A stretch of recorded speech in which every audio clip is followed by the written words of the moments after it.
Chief Tom Jenkins joins us now. You are the incoming president to all of this, so you're no stranger, though, to this organization. And what has it meant to be involved all these years?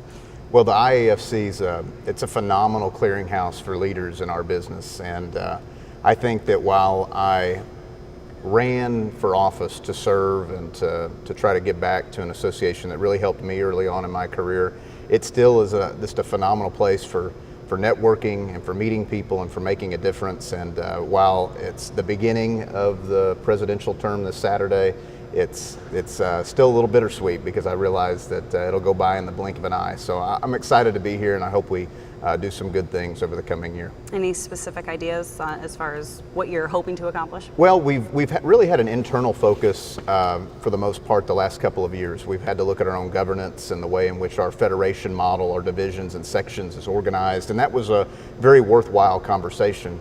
And while we had some struggles and there was a lot of good and healthy and productive debate, now my focus is to look outward, that we're here to serve fire chiefs, and by virtue of that serve the communities that are, make up our fire departments and that we're sworn to protect. And so this coming year I want to make sure that we're giving fire chiefs the tools they need to be successful. The job of a fire chief is, it's diverse and complicated these days, and so we have a lot of work to do.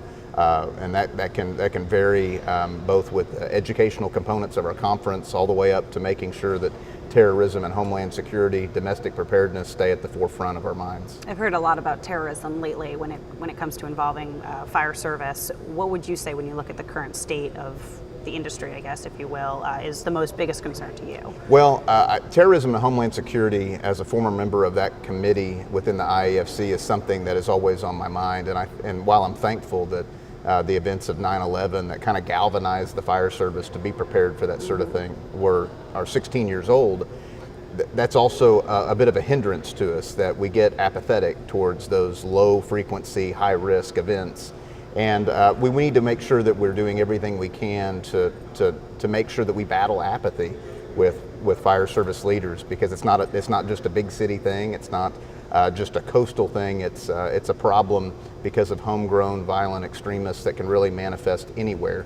And so that's just one of many things that we have to accomplish next year. And this week, what are you looking forward to most? Well, right now I'm looking forward to a little bit of sleep Sunday night, but I think the best thing about FRI is that of all the conferences, this is the leadership. These are the people that are going to make a difference and going to make decisions and show up to the meetings where things change. And so it's not only an opportunity for me to charge my battery, it's a great time for me to meet people I've never seen before, and I get to make their acquaintance, and it's also almost a reunion of friends and like-minded individuals. So this is something that I look forward to every year, regardless of whether I'm wearing an IAFC name badge.